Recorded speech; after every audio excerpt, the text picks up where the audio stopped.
श्रीधर सरस्वती महाराज की जय। महाराज की जय। मस्त मुनि सर्ग की जय। हम जैन हैं। जैन धर्म के मूल सिद्धांत हैं, उन सिद्धांतों पर हम चलते हैं, इसलिए जैन हैं। जैन धर्म के मूल सिद्धांत क्या है? जब तक हम ये नहीं समझेंगे तब तक हम सच्चे धर्मात्मा सम्यक दृष्टि जीव नहीं बन सकेंगे। जैन धर्म का मूल सिद्धांत है अपासो परमोपा। प्रत्येक आत्मा परमात्मा है, निश्चय नैतिक दृष्टि से। सारे दुनिया के जितने धर्म हैं, उन सब धर्मों से हमारा धर्म पृथक क्यों है? अहिंसा के कारण? बिल्कुल भी नहीं। पूजा पाठ के कारण? बिल्कुल भी नहीं। श्रद्धा के कारण? बिल्कुल भी नहीं। तो क्यों है पृथक? अहिंसा तो वेदों में भी है। इसलिए कि संसार में सिर्फ एक ही जैन धर्म ऐसा है जो एक कहता है कि हम सब परमात्मा बन सकते हैं। एक धर्म वो है जो ये कहता है एको ब्रह्मा द्वितीयो नास्ति, ब्रह्मा एक ही होता, दूसरा नहीं होता। हम उनकी संतान हैं। लेकिन जैन धर्म कहता नहीं, चाहे वो स्त्री है, चाहे पुरुष है, चाहे नाली में पड़ा हुआ कीड़ा है, और चाहे वो पेड़ खड़ा है वो, और चाहे वो पत्थर पड़ा है जमीन में, चाहे वो काई पड़ी है पानी में, ये सब परमात्मा है। सब परमात्मा है। बस निश्चय उस दृष्टि को देखना है, उस भेद विज्ञान की दृष्टि से देखना है। वो भेद विज्ञान की दृष्टि जिसके अंदर आ गई, धन्य हो जी। उसकी जितनी तारीफ की जाए, जो जीवन का लक्ष्य था उसने पा लिया। जीवन का लक्ष्य उसने पा लिया। जीवन का लक्ष्य क्या है? भेद विज्ञान प्राप्त करके अपने आत्म स्वरूप पर श्रद्धा, ज्ञान और आचरण करना, ये हमारे जीवन का लक्ष्य है। और इसकी प्राप्ति जहां होती है, और जब इस सिद्धांत पर हम चलते हैं कि अपासो परमोपा, प्रत्येक आत्मा परमात्मा है, तो अब यहां बाहर कहा गया, इस पर्याय को मत देखो। इसलिए आचार्य कुंद स्वामी ने कहा, हे आत्मन पज्जय मूढ़ा मत बन। पर्याय कौन है और द्रव्य क्या है? ये दो चीजें समझ ले। बस दो चीजें समझना है। हम सब पर्यायों में लगे हैं, पर्यायों की प्राप्ति में लगे हैं। हमारी द्रव्य दृष्टि जा ही नहीं गई, और जब तक द्रव्य दृष्टि प्राप्त नहीं होती जीव को, तब तक वह जीव भेद विज्ञान को प्राप्त नहीं कर पाता। और जब भेद विज्ञान को प्राप्त कर लेता, पर से अपने आप को बिल्कुल पृथक मान लेता है कि मैं सो शरीर नहीं हूं। ये संयोगी पर्याय है, संयोगी पर्याय। ये जो शरीर मिला है, ये संयोगी पर्याय है। अब इसका फल शरीर भोगेगा कि आत्मा भोगेगी? एक प्रश्न ये आता है। तो कहते दोनों भोग रहे, क्योंकि संयोगी पर्याय है। अब कहो कैसे? रूपदेव सिद्ध करो महाराज। देखिए, मुझे बताओ कि हमारे सामने मंत्री जी बैठे हैं, संचालक महोदय। एक किसका बेटा है? बोलो, मां का या पिता का? एक की बात करना, दो की बात स्वीकार नहीं करूंगा। मां का है कि पिता का? माँ का तो पिता है ही नहीं, तो कहां से पैदा हो जाएगा? तो ये भी कहना पड़ेगा। देखिए, मुख्य और गुण अर्पिता नर्क सिद्धे। जब बेटा मामा के यहां जाता है और वहां मां के अलावा 4 मासी और होती हैं, तो वहां क्या कहते हैं? बेटा किसका है? उस मां का नाम लिया जाएगा कि ये इसका बेटा है। जब वही बेटा अपने पिता के यहाँ आ जाता है, दादा दादी के यहाँ, और उसके पिताजी 4 भाई हैं, तो उस समय क्या कहा जाएगा? बेटा किसका है? पिता का। इसी का नाम अर्पिता नर्क सिद्धि मुख्य और गौण। ये जैन धर्म का मूल सिद्धांत है, जिसको कहते हैं हम अनेकांत। क्या बोलते इसको? अनेकांत। कथनचित ये इसका है, कथनचित उसका है। ये बेटा भी है और ये बाप भी है, ये पिता भी है, ये किसी का पोता भी है। तो ये सब गुण हम जब सामने ले आते, ये हमारा सिद्धांत बन जाता। इसका मतलब ये हो गया कि हमारा जैन धर्म सबसे पृथक इसलिए है कि हम ये कहते हैं कि प्रत्येक आत्मा परमात्मा बन सकती है, और वह परमात्मा स्त्री भी बन सकती है, लेकिन स्त्री की पर्याय से परमात्मा डायरेक्ट नहीं बन सकती। स्त्री पुरुष बनेगी और पुरुष मुनि बन करके क्या बन सकता है? परमात्मा। ये नहीं कहना स्त्री को मोक्ष नहीं होता, स्त्री की पर्याय से मोक्ष नहीं मिलता, बस इतना है। स्त्री की पर्याय, तो आप पंचन गुणा मत बनाओ, उस पर्याय में मत लगे रहो, उसमें मत लगे रहो। द्रव्य की ओर दृष्टि डालो। मैं एक चैतन्य आत्मा हूं, ऐसा मन में विचार लाओ। ना हम बालो न वृद्ध हो, ना हम स्त्री हैं ना पुरुष है, ना बाल हैं ना वृद्ध हैं। हम क्या हैं? एक चैतन्य आत्मा है। ऐसे विचार जब इस जीव को आते हैं, उस समय उसका आनंद ही अलग होता है। उस समय वह अपने आत्म स्वरूप में जाता, सारे विकल्प, राग, देश, मोह, टेंशन आदि सबसे मुक्त हो जाता, वो ऊपर उठ जाता है। और यही लक्ष्य है। यहाँ पूजा करने आए क्यों? घर के गोरा धंधे से बच जाए, राग देश से बच जाए। आप यहाँ बैठे क्यों बैठे हैं? इसलिए कि हम अपने उस द्रव्य को, उस तत्व को, उस आत्मा को, उस परमात्मा को, उस अंदर बैठे हुए हमारी वह सिद्ध आत्मा, उसको हम जाने समझे। हम यहाँ सास बहू की बात करने नहीं बैठे, हम तुम्हारे यहाँ भोजन पानी की बात करने नहीं बैठे। ये तो दुनिया में बहुत बताया जाता है। हम यहाँ पर ये बताने बैठे हैं कि जन्मता कौन है, मरता कौन है और रहता कौन है। तो पर्याय बनती है और पर्याय ही मिटती है। आत्मा रहता है, उस आत्मा के निमित्त को पा करके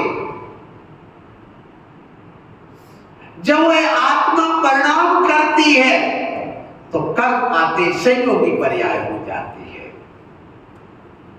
अब जब संयोगी पर्याय होती तो उसका फल कौन भोगता? प्रश्न ये है। सुनिए, हम एक और दूसरा उदाहरण दे दें, आप तो समझ में आ गया कि बेटा ना माँ का है ना पिता का है, दोनों से मिलकर के एक नई पर्याय बनी।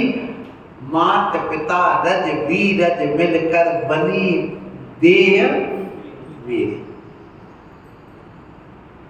माता पिता के रज और वीर से मिलकर ये देह बनी, आत्मा नहीं बनी। ये समझाया जाता। फिर इसके बाद में कहा गया, अब बिगड़ा कौन? आत्मा त्रैकालिक शुद्ध है क्या? कभी मत कहना आत्मा निश्चय नए से शुद्ध है, ये कहना। आत्मा त्रैकालिक शुद्ध बुद्ध ही कहोगे तो बहुत गड़बड़ हो जाएगा, बड़ी समस्या बन जाएगी। क्यों? आत्मा निश्चय नए से शुद्ध है। और व्यवहार में से अशुद्ध है, इतना कथन सही है।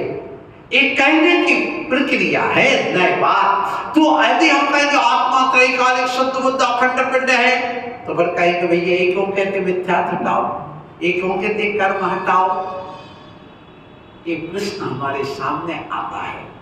अब मुझे ये बताओ कि हमने दो चीजें रखी, एक चूना और एक हल्दी।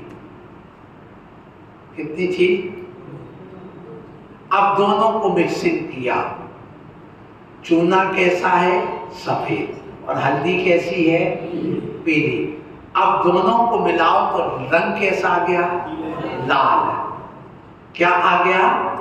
आप मिला के देखना, हल्दी को और चूने को मिलाना, रंग कैसा होगा? लाल। अभी बताइए जो लाल रंग आई है तीसरी पर्याय, उसमें हल्दी ने अपना स्वभाव छोड़ा कि चूने ने अपना स्वभाव छोड़ा कि दोनों ने स्वभाव छोड़ा? बोलो। दोनों ने स्वभाव छोड़ा। हल्दी ने भी अपना स्वभाव छोड़ा और चूना ने, तो नई पर्याय हो गई। इसी प्रकार ये संयोगी पर्याय जितनी भी चार गति रूप में है, इसमें आत्मा ने भी अपना स्वभाव छोड़ करके विभाव में गया और पुद्गल ने भी अपना स्वभाव छोड़कर विभाव में गया, और दोनों मिलकर के एक नई पर्याय बन गई जिसको कहते हैं गति। क्या कहते हैं? गति। मनुष्य गति, देवगति, तिर्यंच गति और नरक गति। उसमें यह जीव भटक रहा है, भटक रहा है। तो अब ये बताओ, आत्मा इस समय अविशुद्ध हुआ? बोले नहीं हुआ, अविशुद्ध नहीं है आत्मा। यदि हम शुद्ध कहेंगे तो संसार का अभाव हो जाएगा। सब शुद्ध कौन है? सिद्ध परमेश्वर, वो शुद्ध है, तो हम सब कौन बन जाएंगे? शुद्ध बन जाएंगे, सिद्ध बन जाएंगे, तो फिर संसार का अभाव हो जाएगा, जो कि प्रत्यक्ष हमारे दोष पैदा करता है। इसलिए निश्चय से हम शुद्ध हैं, व्यवहार से अशुद्ध हैं, पर्याय की अपेक्षा से हम देखते हैं तो अशुद्ध हैं। और हमारे अंदर एक वैभाविक शक्ति है 47 शक्तियों में। वो वैभाविक शक्ति के कारण से हम कर्म अर्जन करते हैं, और कर्म अर्जन करके, संचय करके, आश्रम करके हम नई नई गतियों में जाते हैं, नए नए कर्म बांधते हैं। इंद्रियां मिलती है, इंद्रियां मिलती तो हम भाव करते हैं, उनको सेवन करते हैं पदार्थों का, तो उससे हमारे लिए नई गति मिलती, फिर भाव करते। ऐसा संसार चक्र अनादिकाल से चल रहा है। इसलिए मैं आप लोगों से कहूँगा, आप लोग यहाँ बैठे हैं, मेरा विषय आज का था कि जैन धर्म के मौलिक सिद्धांत क्या है। तो जैन धर्म का मौलिक सिद्धांत है कि प्रत्येक आत्मा परमात्मा है, ये जैन दर्शन में ही कहा गया है, और प्रत्येक आत्मा परमात्मा बन सकती है, इसमें कोई संदेह नहीं है।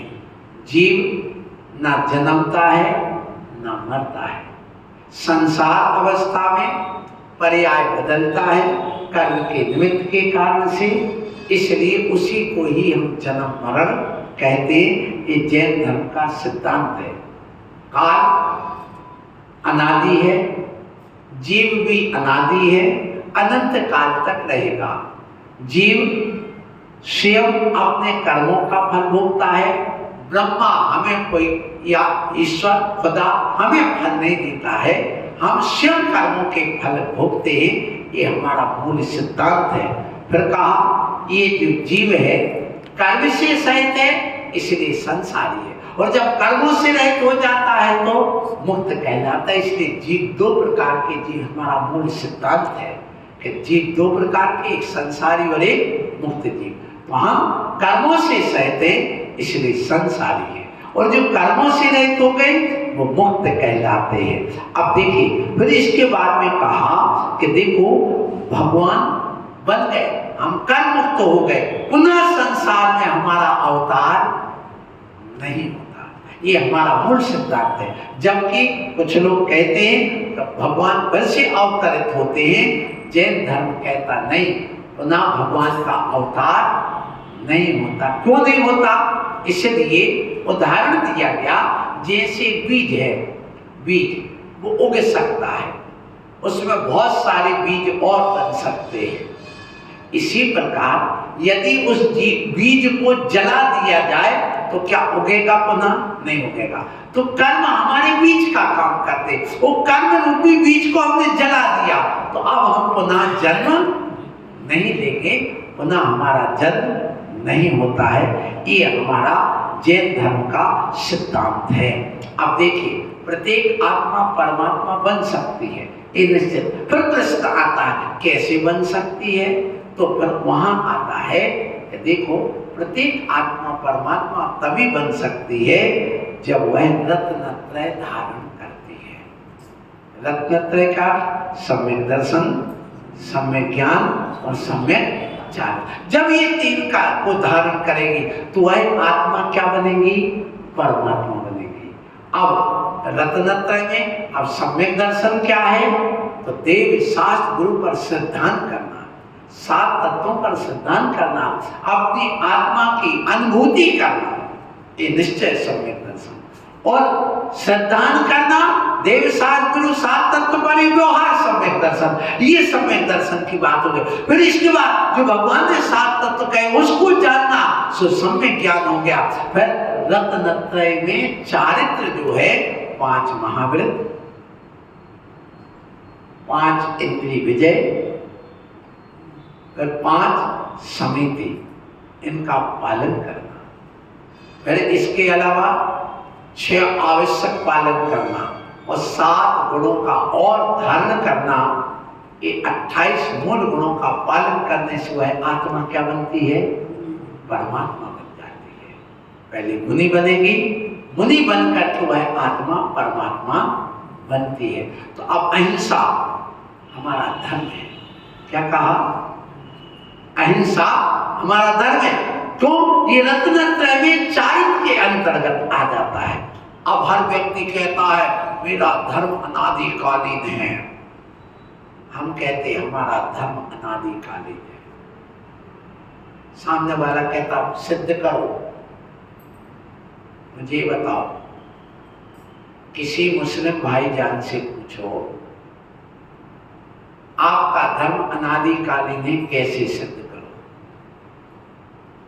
आपकी परिभाषा क्या है धर्म की?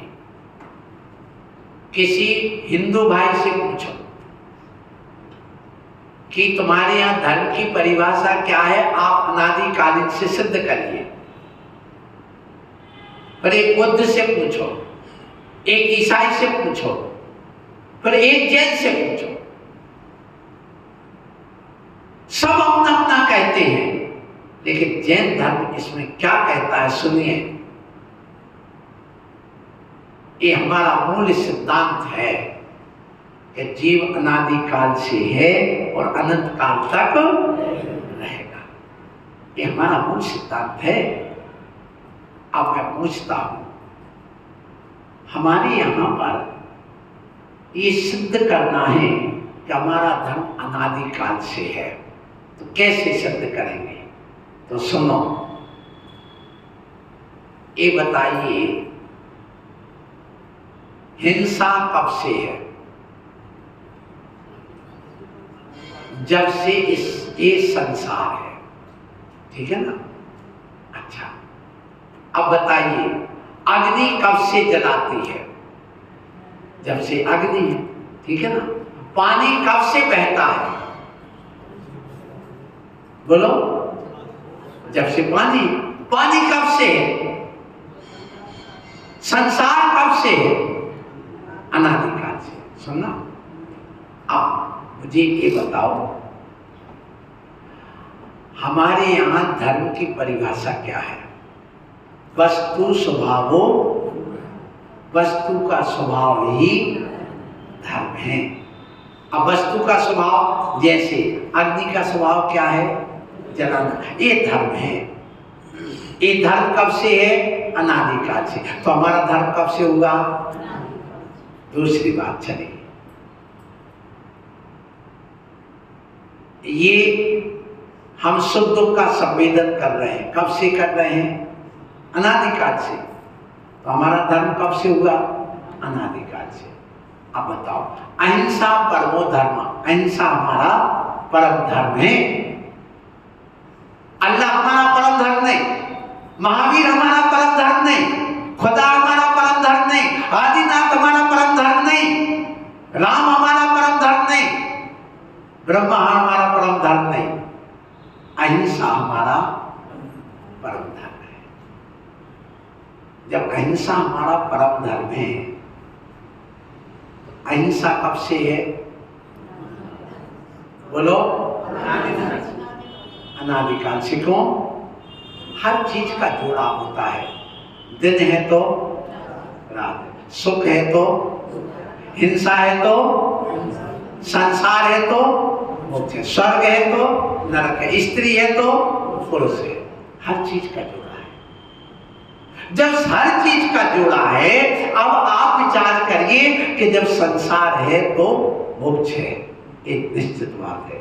हिंसा है तो अहिंसा। आप बताइए, बिल्ली हिंसक है कि अहिंसक हो? बोलो। हिंसक है, एक कहोगे। बिल्ली हिंसक भी है और जब बिल्ली अपने भोजन के लिए, पेट भरने के लिए चूहा को पकड़ती है तो हिंसक होती है, और जब अपने बेटे को, बच्चे को मुंह में पकड़ती है तो अहिंसक। मतलब बिल्ली क्या हुई? हिंसक भी है और यही तो अधिकांत है। ये कब से है? अनादिकाल से। तो हमारा सिद्धांत कब से है? अनादिकाल। तो जब से हिंसा है तब से अहिंसा भी है। हिंसा कब से? अनादिकाल से। तो अहिंसा भी अनादिकाल से। इसलिए हमारा धर्म कब से है? अनादिकालीन है। ये सिद्ध कर।